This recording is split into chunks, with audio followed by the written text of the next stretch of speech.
Hello everyone, welcome to my new session. My name is Nitish Kumar and I am thrilling to your online tutor.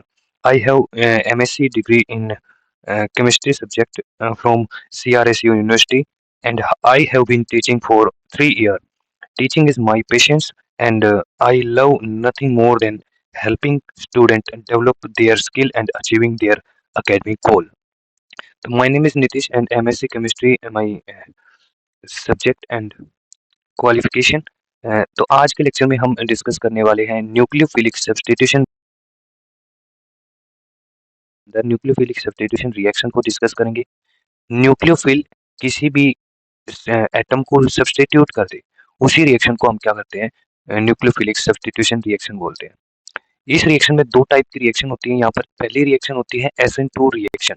SN2 reaction का मतलब है substitution nucleophilic बाइमोलिकुलर। यहाँ पर 2 denote करता है किसको, बाइमोलिकुलर reaction को डिनोट करता है, S डिनोट करता है सब्स्टिट्यूशन को और N डिनोट करता है न्यूक्लियोफाइल को। तो इसकी अगर जनरल रिएक्शन देखी जाए, मैकेनिज्म देखा जाए तो वो कुछ इस तरीके से है।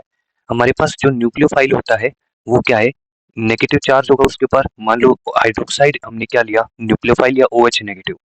यहाँ पर हमारे पास क्या है, मिथाइल क्लोराइड, यानी यहाँ से जो Cl नेगेटिव है वो निकल जाएगा और बैक साइड अटैक करेगा OH नेगेटिव। और हमारे पास इस वाली कंडीशन में SN2 रिएक्शन में एक ट्रांजिशन स्टेट मिलती है। इसका मतलब क्या है, OH नेगेटिव जैसे ही आया वैसे ही Cl नेगेटिव निकल जाता है। यानी कि ये जो दोनों स्टेप होते हैं, Cl नेगेटिव का निकलना और OH नेगेटिव का आना, वो एक साथ होता है। तो ये वाला जो एक स्टेट होती है, ट्रांजिशन स्टेट होती है। अब होगा क्या, Cl नेगेटिव निकल जाएगा और OH नेगेटिव पीछे से अटैक करके मिथेनॉल बना लेगा और हमारे पास Cl नेगेटिव क्या होता है, लीविंग ग्रुप होगा। ठीक है, ये इस तरीके से कह सकते हैं भाई इसने ये ऐसे दिया और ये यहाँ से Cl नेगेटिव बाहर निकल गया। जो हमारे पास SN2 रिएक्शन है वो बाइमोलिकुलर रिएक्शन है। इसका मतलब ये क्या है, सेकंड ऑर्डर काइनेटिक्स होता है। वो किस पे डिपेंड करता है, न्यूक्लियोफाइल पे भी डिपेंड करता है और मिथाइल क्लोराइड पे भी डिपेंड करता है।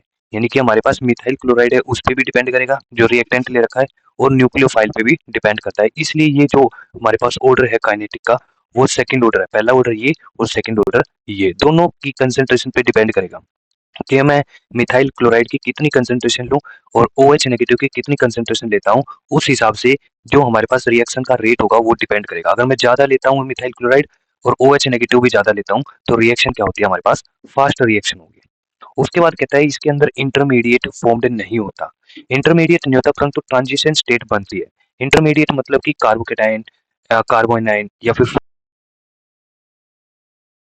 कोई भी कार्बोकेटायन या फिर एंड कार्बोनाइन या फ्री रेडिकल नहीं बनता, इसलिए इंटरमीडिएट इसके अंदर नहीं बनता। और ये वाली जो रिएक्शन होती है कंसंट्रेट रिएक्शन बोलते हैं। इसका मतलब है ये रिएक्शन एक स्टेप में ही हो जाती है। यानी कि जैसे ही Cl नेगेटिव निकलता है वैसे ही OH नेगेटिव आ जाता है, साइमल्टेनियसली रिएक्शन होती है। उसके बाद ये रिएक्शन कैसे रिएक्शन होती है, वाल्डन इन्वर्जन शो करता है और इन्वर्जन यहाँ पर पॉसिबल है। इन्वर्जन का मतलब क्या है, यहाँ पर कॉन्फ़िगरेशन इन्वर्जन का मतलब है कि भाई जिस साइड से Cl नेगेटिव गया है, जिस साइड से Cl नेगेटिव गया है उसकी अपोजिट साइड से OH नेगेटिव आता है। यानी कि Cl नेगेटिव गया, मान लो यहाँ से राइट साइड से गया, परंतु OH नेगेटिव है वो लेफ्ट साइड से आ रहा है। ठीक है, ये होता है हमारे पास इन्वर्जन, मतलब कि इसने अपनी कॉन्फ़िगरेशन को, अगर मान लो ऐसा होता कि भी जहाँ से Cl नेगेटिव जा रहा है, जिस साइड से Cl नेगेटिव जा रहा है उसी साइड से OH नेगेटिव भी आता है, तो उसको बोलते हैं रिटेंशन। वो हमारी अगली वाली रिएक्शन के अंदर होगी। ठीक है, तो यहाँ पर कौन सा होता है, इन्वर्जन होता है। कभी भी Cl नेगेटिव जाएगा और OH नेगेटिव उसी साइड से कभी नहीं आएगा, क्योंकि ये रिएक्शन क्या होती है, साइमल्टेनियसली होती है, एक साथ होती है। अब मान लो Cl नेगेटिव जाएगा, उसी टाइम पे OH नेगेटिव नहीं आ सकता क्योंकि Cl ने अपना यहाँ पर क्या कर रखा है, स्पेस फिल किया हुआ है। ठीक है, तो यहाँ से OH नेगेटिव का आना पॉसिबल नहीं है। तो ये क्या है, इन्वर्जन ऑफ कॉन्फ़िगरेशन शो करता है और इसी हिसाब से हम क्या कहते हैं, इसी को इन्वर्जन को वाल्डन इन्वर्जन कहते हैं। ठीक है, तो एक साइंटिस्ट है इसने इन्वर्जन के बारे में बताया। और इसकी रिएक्टिविटी के बारे में बात करें तो रिएक्टिव Cl है वो सबसे फास्ट रिएक्शन देगा क्योंकि यहाँ पर स्टेरिक हिंड्रेंस बहुत ही कम होता है। उसके बाद primary alkyl halide, primary alkyl halide का मतलब है जिस कार्बन एटम से क्लोरीन अटैच है वो कार्बन एटम एक कार्बन के साथ अटैच है तो वो प्राइमरी, अगर दो कार्बन के साथ अटैच है तो सेकेंडरी, अगर तीन कार्बन के साथ अटैच है तो टर्सरी कार्बोकेटायन, कार्बो ये एल्काइल हैलाइड हो जाएगा। तो ये क्या कह रहा है भाई, जो हमारे पास सिंपल है ना एल्काइल हैलाइड मिथाइल क्लोराइड, उसके अंदर कोई भी स्टेरिक हिंड्रेंस नहीं है और आसानी से OH नेगेटिव आ जाएगा, Cl नेगेटिव निकल जाएगा। अब इस प्राइमरी के अंदर क्या आ जाता है, स्टेरिक हिंड्रेंस। उसके बाद उस दूसरे नंबर पे सेकेंडरी जो हमारे पास होता है वो स्टेरिक हिंड्रेंस और ज्यादा करता है। और तीसरा जो है हमारे पास टर्सरी, उसके अंदर तो बहुत सारा स्टेरिक हिंड्रेंस होता है, तो वो पीछे से आ ही नहीं सकता। यहाँ पर ये और यहाँ पर ये वाला CH3 ग्रुप और यहाँ पर ये वाला पूरा का पूरा स्पेस यहाँ पर क्या है, पूरा घिरा हुआ है, तो यहाँ से आ ही नहीं सकता। तो ये वाली रिएक्शन बिल्कुल ना के बराबर ही होती है, ठीक है, टर्सरी वाला दे ही नहीं सकता, क्योंकि यहाँ पर जो स्टेरिक कंडेंसर बहुत ज्यादा है और यहाँ से आ नहीं सकता, क्योंकि ये साइमल्टेनियस रिएक्शन है, हमेशा एक पीछे से बैक साइड अटैक ही करेगा न्यूक्लियोफाइल। उसके बाद करते हैं reactivity of different hello group, मतलब कि अलग अलग हेलोजन ग्रुप आ जाए उसके हिसाब से रिएक्टिविटी कैसे होगी।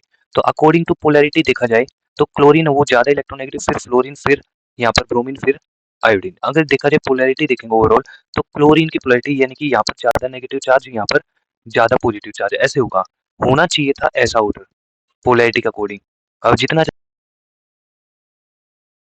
Cl नेगेटिव या फिर हैलोजन ग्रुप बाहर निकल जाएगा। परंतु जो एक्चुअल ऑर्डर होता है वो क्या होता है, वो हम डिसाइड करते हैं बॉन्ड डिसोसिएशन एंथैल्पी से। यानी कि आयोडीन का साइज यहाँ पर बहुत बड़ा होता है, इसलिए जो कार्बन के साथ जो बॉन्ड बनाया जाता है साइज बड़ा होने के कारण वो वीक बॉन्ड बनता है। अगर साइज बड़ा है तो वीक बॉन्ड बनेगा। अगर मान लो वीक बॉन्ड बना तो बॉन्ड स्ट्रेंथ क्या होगी, बहुत ही कम होगी, ठीक है।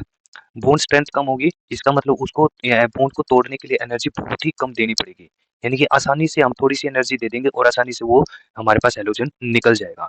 इसी तरीके से अगर ये ऑर्डर देखा जाए, साइज छोटा होता जाता है, ब्रोमीन का, फिर क्लोरीन का, फिर फ्लोरीन का, और यहाँ पर बॉन्ड स्ट्रेंथ बहुत ज्यादा होती है। बॉन्ड स्ट्रेंथ ज्यादा तो हमें एनर्जी बहुत ज्यादा देनी पड़ेगी बॉन्ड को तोड़ने के लिए, एक्टिविटी बहुत ही कम हो जाएगी, यानी कि हमारे पास क्लोरीन बाहर निकलेगा ही नहीं। उसके बाद सेकेंड रिएक्शन आती है substitution nucleophilic unimolecular reaction. S का मतलब सब्स्टिट्यूशन, एन का मतलब न्यूक्लियोफिलिक और वन डिनोट करता है यूनिमोलिकुलर रिएक्शन। अब ये वाली जो रिएक्शन होती है वो किसके अंदर होती है, प्रोटिक सोलवेंट के अंदर होती है, जिसके अंदर से हमें OH नेगेटिव मिल जाए, वो प्रोटिक सोलवेंट। यानी कि मान लो वाटर है, अल्कोहल है और एसिटिक एसिड है, यहाँ से OH नेगेटिव मिलने की, न्यूक्लियोफाइल मिलने की हमारे पास है पॉसिबिलिटी। अब होगा क्या, ये जो रिएक्शन होती है वो दो स्टेप में होती है।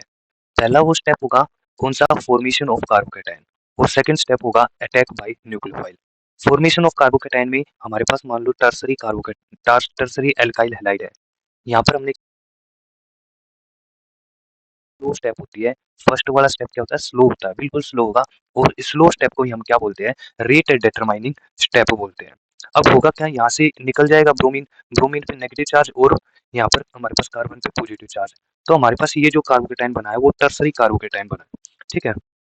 अब कार्बोकेटाइन बनने के बाद ये वाला जो न्यूक्लियोफाइल हमारे पास मिला वो OH नेगेटिव इस पे अटैक करेगा कार्बोकेटाइन पे, और क्या बना लेगा, टर्सरी अल्कोहल बना लेगा, ठीक है।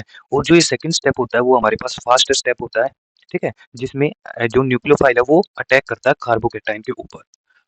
और ये जो रिएक्शन होती है हमारे पास फर्स्ट ऑर्डर काइनेटिक होती है, क्योंकि यूनिमोलिकुलर मैंने बोला इसलिए मतलब ये फर्स्ट ऑर्डर काइनेटिक्स है, क्योंकि इसका जो रेट होता है कैसा है, चाहे वो कैसा है भाई, टर्सरी है, प्राइमरी है या सेकेंडरी है, उस पे डिपेंड करेगा। ये न्यूक्लियोफाइल पे डिपेंड नहीं करेगा। न्यूक्लियोफाइल हमारे पास कैसा भी हो, कितना भी हो, उसकी कंसेंट्रेशन पे डिपेंड नहीं करता। वो किस पे डिपेंड करेगा कि भाई एल्काइल हैलाइड की कंसंट्रेशन, यानी कि उसकी अमाउंट हम कितनी ले रहे हैं, उस पे डिपेंड करेगा। अब रिएक्टिविटी देखी जाए तो टर्सरी कार्बोकेटाइन सबसे तेज रिएक्शन देता है, फिर सेकेंडरी, फिर प्राइमरी, फिर मिथाइल क्लोराइड। क्यों, क्योंकि हमें पता है भाई टर्सरी कार्बोकेटाइन बहुत ही स्टेबल होता है, फिर सेकेंडरी होता है, फिर प्राइमरी, और फिर सिंपल, यानी कि यहाँ से क्या बन जाएगा, CH3 पॉजिटिव मिल जाएगा, ठीक है। तो ये जो कार्बोकेटाइन की स्टेबिलिटी के कारण ये जो रिएक्टिविटी का ऑर्डर इस तरीके से होगा, टर्सरी ज्यादा, फिर सेकेंडरी, फिर प्राइमरी, फिर CH3 Cl। फिर हमारे पास दूसरे नंबर पे क्या, जो हमारे पास कार्बोकेटाइन होंगे वो बहुत ज्यादा स्टेबल होते हैं क्योंकि रेजोनेंस के कारण। अब ये हमारे पास क्या है, एलाइलिक है, जिस कार्बन पे पॉजिटिव चार्ज है उससे नेक्स्ट वाले कार्बन पे डबल बॉन्ड है, ठीक है। तो ये हमारे पास एलाइलिक कार्बोकेटाइन।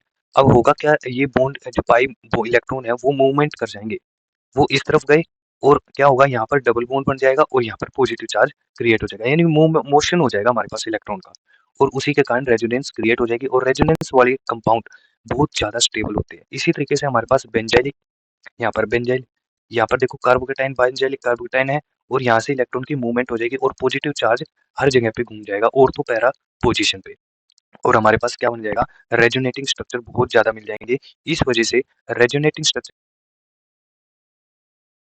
हो जाएगा और ये वाली फास्ट रिएक्शन दे देगा। दो बातें याद रखनी है, बेंजाइलिक और एनाइलिक सबसे तेज रिएक्शन देंगे ड्यू टू रेजोनेंस।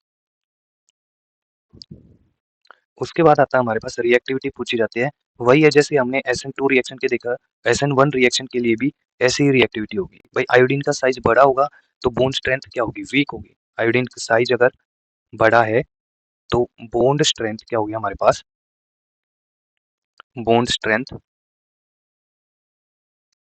कम होगी। अगर बॉन्ड स्ट्रेंथ कम होगी तो एनर्जी हमें कम देनी पड़ेगी, जो डिसोसिएशन एनर्जी होगी वो हमें कम देनी पड़ेगी, इजीली डिसोसिएट हो जाएगा और रिएक्शन तेजी से दे देगा, रिएक्टिविटी इसकी ज्यादा होगी।